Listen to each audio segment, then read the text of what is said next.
la zone, ça vous arrive pas parfois de vous poser grand berger et vous dire que waouh, c'est fou quand même, mais 2020, c'est déjà il y a 4 ans. Genre tous les bails de Covid dont on parle là, genre ça fait déjà 4 ans, genre 4 ans dans le passé, tu te rends compte. Et que à cette période-là, genre on était obligé de porter des masques H24 et tout. Et que c'est à la même période qu'il y a eu un phénomène qui est sorti de nulle part. Et là, je te parle pas du Covid, là, je te parle d'un phénomène qui est très élancé, qui a une barbe, sans moustache. Et ce phénomène qui s'appelait Khamzat Chimaev, ce phénomène qui venait et qui détruisait tous les combattants, genre qui se mettaient sur son passage en quelques minutes. Ce phénomène qui explosait tout le monde facilement et qui criait à qui veut l'entendre qu'il va détruire tout le monde et qu'il va tuer tout le monde et que c'est le meilleur combattant et genre qui va bientôt devenir champion. Ce phénomène, genre que tout le monde voyait devenir le premier combattant qui pourrait aligner 3 ceintures dans 3 catégories de poids différentes, le premier combattant à faire ça dans l'UFC. Et c'est fou de se dire que ce combattant, genre qui était destiné à de si grandes choses, bah aujourd'hui il est juste classé 11e dans la catégorie des middleweight et il n'a jamais vraiment réussi à passer le cap. Ah, aujourd'hui, la zone, donc, comme vous pouvez vous y attendre, je vais vous parler du plus gros destin brisé de l'histoire de l'UFC, en la personne de Khamzat Chimaev. Donc, Khamzat Chimaev, genre, comment est-ce qu'on en est arrivé à ce point? Genre, littéralement, comment en est-on arrivé à ce point? Genre, littéralement, si on compare le début de carrière de Khamzat Chimaev à là où il en est en ce moment, genre, c'est franchement, c'est horrible. Parce que si on regarde simplement son palmarès, on se rend compte qu'il a un palmarès de 7 victoires pour 0 défaite. Et j'ai bien dit 7 victoires, alors que 3 de ces victoires, c'était en 2020. Une était vraiment phénoménale, parce que genre c'était 10 jours après son premier combat. 3 de ces victoires étaient en 2021, une était en 2020, pardon. Une était en 2021, une autre en 2022, une autre également en 2022, une autre en 2023. Donc ça veut dire que pendant les dernières 4 années, Khamzat a combattu 4 fois. Pour juste faire la comparaison, pendant cette dernière année, Alex Pereira a combattu 4 fois. Donc là, tu peux te rendre compte que, on va revenir sur cette comparaison plus tard dans la vidéo, parce que genre c'est facile pour imaginer la situation. Mais Alex Pereira, c'est exactement la personne que Khamzat Chimaev voulait être. Et c'est un petit peu triste à dire, mais c'est le cas. Donc maintenant, si on regarde les plus gros challenges que Alex Pereira, genre que Khamzat Chimaev a eu pour le moment, là si on parlait en 2020, on aurait dit genre que on s'attendait à ce que ses plus gros challenges ce soit qui des Kamaru Usman, genre bien évidemment parce que c'était le champion à cette heure-là, mais également des champions un petit peu comme Israël Adesanya. Mais si on regarde à l'heure actuelle, genre c'était qui les plus gros challenges pour Khamzat Chimaev? Bah, c'était Kamaru Usman, qui n'est plus champion techniquement, et Gilbert Burns. Ah. Ça fait un petit peu mal, genre, quand je me rappelle un petit peu de toute la hype qu'il y avait autour de Khamzat Chimaev.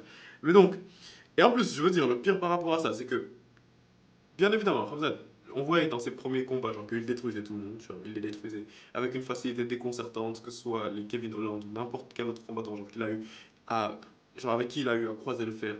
Mais dans le combat contre Gilbert Burns et spécialement en celui contre Kamaru Usman, là on s'est rendu compte que Khamzat, en vrai il est grave prenable. Genre c'est grave, c'est triste à dire, mais Khamzat, genre son niveau, il a vraiment été explosé contre ces deux combattants. Et ça a vraiment été prouvé que Khamzat, ce n'est peut-être pas la menace que l'on pensait qu'il était, tu vois. Parce que, certes au sol, genre, c'est un monstre et tout, mais ce n'est pas le combattant le plus dangereux que l'on a eu à voir, tu vois. Et ça, littéralement, ça a été prouvé genre, dans son combat contre Ousmane et particulièrement dans son combat également contre Gilbert Burns. Donc ça déjà, c'est un problème avec Hamzat. Également, récemment, il était censé se battre en Arabie Saoudite contre Robert Whittaker, mais il a dû pull out parce qu'il avait eu une intoxication alimentaire mesquine. Et littéralement, ça a annulé son combat contre Robert Whittaker. Genre, ça par contre, ça aurait été l'un de ses combats les plus fatidiques parce qu'il avait réussi à battre Robert Whittaker. Et sûrement, s'il avait réussi à terminer Robert Whittaker, là, il aurait eu un title shot automatiquement parce qu'il y a une règle qui est non dite dans la catégorie middleweight, mais c'est la personne qui bat Robert Whittaker obtient un title shot. C'est aussi rapide que ça d'habitude. Tu bats Robert Whittaker, automatiquement, tu as le droit de goûter à la ceinture. Mais il était censé avoir cette opportunité genre, qui aurait vraiment changé sa vie et il est tombé malade.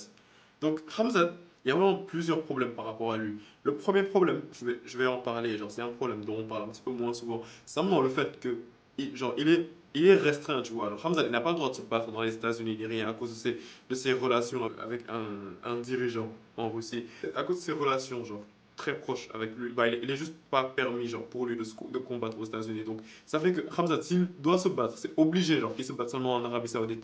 Et c'est pour ça, genre, que les gens, ils sont obligés de faire sortir le combat, genre, des États-Unis, simplement pour partir en Arabie Saoudite, pour permettre à Hamza de se battre.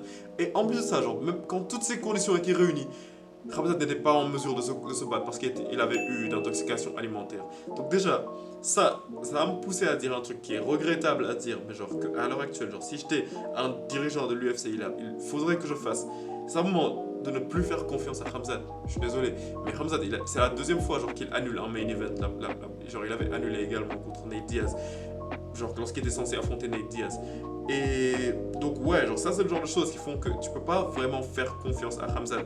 Parce que si tu places un événement entier avec lui comme main event, bah, il y a de très grandes chances que soit il ne fasse pas le poids, genre il rate la pesée, ou bien genre qu'il tombe malade d'un coup et genre donc qu'il ne puisse plus combattre, tu vois. Et malheureusement, c'est pas la première fois que Khamzat tombe malade, genre c'est un truc qui arrive plutôt fréquemment. Et franchement, force à lui, genre aujourd'hui, je vais pas me moquer de Khamzat. Aujourd'hui, cette vidéo là, elle va être plutôt sérieuse, genre, je vais pas vraiment grand chose, genre je peux pas vraiment me moquer d'un gars genre que malheureusement sa carrière elle est en train de tomber en ruine parce qu'il est malade, genre parce que j'allais dire mentalement mais simplement parce que genre il a des maladies, tu vois. Je peux pas me moquer de quelqu'un comme ça. Et en plus genre son système immunitaire, genre il est tellement fucked up que si tu regardes bien un petit truc comme genre c'est pas un petit truc, c'est pas un petit truc, mais genre pour les combattants de l'UFC, ça peut être plus vu comme un petit truc parce que Leon Edwards par exemple, il s'en est remis rapidement. Mais un truc comme le Covid-19, genre ça l'a foutu en l'air pendant un très long moment, jusqu'à ce que le gars il pensait qu'il avait le cancer. Donc Khamzat, je pense que son plus grand ennemi, genre c'est simplement son système immunitaire, et c'est ça qui est triste à dire en vrai. Donc ouais, genre donc je voulais simplement un petit peu revenir sur le fait que si on compare ses attentes, genre les attentes qu'on avait par rapport à Khamzat à la réalité, on se rend compte que genre c'est juste un monde différent, tu vois, parce que Khamzat, on s'attendait littéralement à ce que ce soit le premier triple champion, et jusqu'à présent, après 4 ans, il n'a pas eu un seul combat pour le titre dans n'importe quelle division dans laquelle il a été.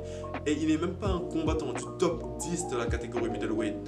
Genre c'est franchement triste à dire. Et ouais, genre je vais toujours le comparer avec Pereira parce que Pereira il est venu genre dans la même période que Khamzat. Mais lui, bah, il a prouvé, genre, il a prouvé lorsqu'il devait prouver, genre, il a réussi à prouver, il a réussi à venir au combat, genre, lorsqu'il devait le faire, et bah là, il est en train de réaliser tout ce que Khamzat avait voulu réaliser.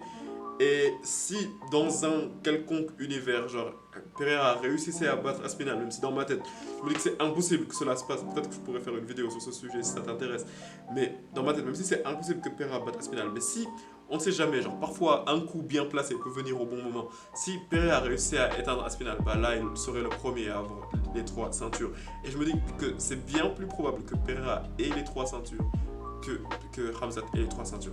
Mais après, genre, à la fin de la journée, je veux pas qu'on crache trop vite sur Khamzat parce que Khamzat, il n'a même pas encore 30 ans. Et on sait très bien que le prime des combattants de l'UFC, c'est à 30 ans. Donc ouais, donc il y a vraiment encore de l'espoir pour Khamzat. Là, je vérifie juste mes notes. Ok, so I think we're good. Donc j'ai parlé de tout ce dont j'avais envie de te parler aujourd'hui par rapport à ce combattant genre qui est Khamzat Chimaev. Donc j'aimerais que tu me dises ce que tu en penses dans les commentaires. Et comme d'habitude, abonne-toi à la zone pour ne pas rater de contenu. Et on se capte pour la prochaine vidéo, la famille. Peace out!